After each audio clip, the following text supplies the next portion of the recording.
अगर हम ब्राह्मण को भोजन नहीं करा पा रहे, गौ माता को भोजन नहीं दे पा रहे, श्वान को, कुत्ते को भोजन नहीं दे पा रहे, कौवे को भोजन नहीं दे पा रहे हैं, किसी कारणवश हम श्राद्ध नहीं कर पा रहे हैं, किसी कारणवश हम पूर्वजों को नहीं मना पा रहे हैं, ऐसा कोई घर नहीं जिसके घर के पितृ श्राद्ध पक्ष में पृथ्वी पर नहीं आते।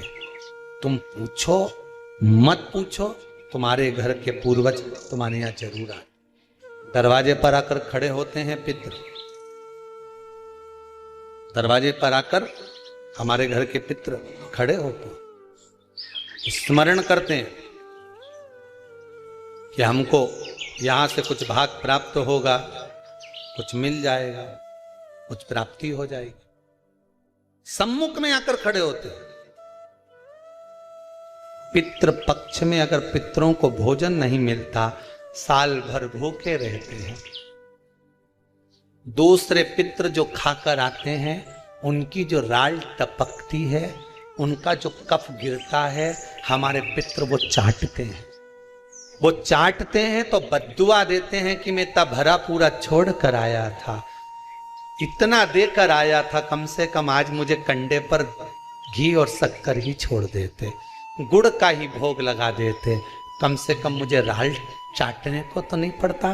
बद्दुआ देते हैं साल भर, इसलिए घर में सुख नहीं रहता, शांति नहीं रहती, पैसा नहीं टिकता, शुभ कार्य नहीं होता, बड़े दुखी होते हैं पितृ, बड़े दुखी होता है। किसी किसी व्यक्ति के जीवन में क्रोध बहुत होता। आपको लगता है कहीं कहीं कि मेरे पितृ मुझ पर क्रोध कर रहे हैं।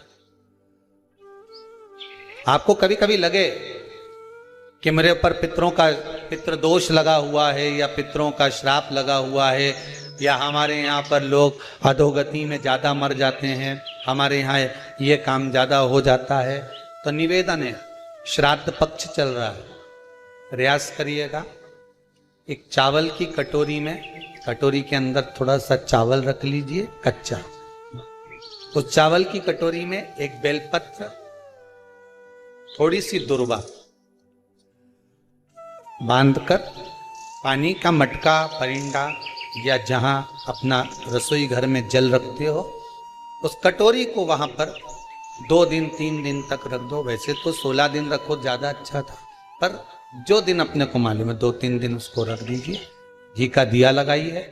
3 दिन के बाद में उस दुर्वा को, उस बेलपत्र को शिव बाबा को ले जाकर समर्पित कर दो। चावल पूरे घर में घुमाने के बाद चिड़िया को या नदी में या किसी जीव को प्रदान। महाराज, पितृदोष के निवारण का सुंदर तरीका।